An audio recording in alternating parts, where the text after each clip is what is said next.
it's Pam here with 5 ways to reduce clutter in your home. Number 1, discover where the clutter is coming from. What I mean by this is if you have a lot of paper clutter, is it coming from maybe snail mail, or is it coming from you printing up articles you see online and it's just getting out of control? Or is your clutter coming from impulse shopping? Whatever your situation is, finding out where that clutter source is coming from is the key to creating systems to handle it. Number 2, put a temporary hold on shopping.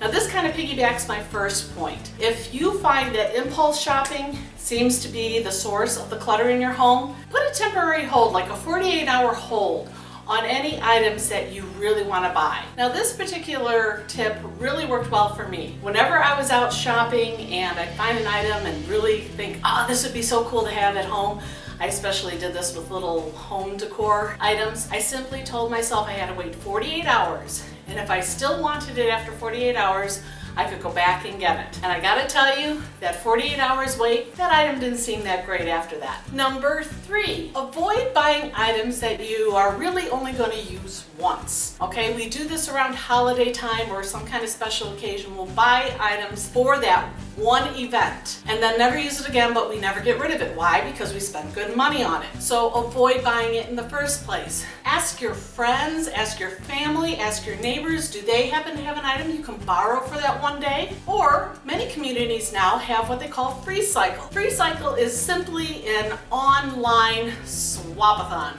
where you never get caught keeping items you don't really need. So just go online and type in Free Cycle in my community and see what pops up. Number 4, unsubscribe to retail newsletters. Retailers love to send us sale notifications. And I gotta tell you, when you hear that something's on sale, it really encourages you to go out and buy something that you may not need. Trust yourself. If you need something, you're gonna put it on a list and you're gonna schedule a time to go get it. Don't let an email from a retailer tempt you to go out and buy something that you may regret a little later. So unsubscribe to those newsletters. And finally, number 5, keep a donation bin handy. Find an easy to get to location or many locations in your home. Set up bins in closets, set up bins in your garage. Have bins handy to collect all those items you want to donate. Then maybe twice a month, scoop all those items up, throw them in your trunk, and off to donation they go. It's just another way to keep clutter down in your home. Okay, so there you have it. Those are 5 ways that you can reduce clutter in your home starting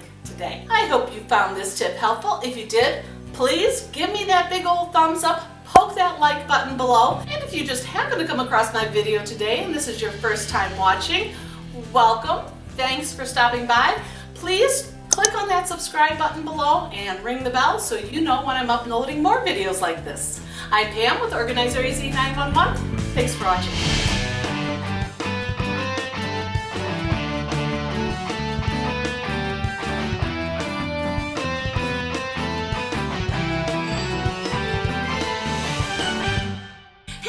This video, why don't you check out one of these over here?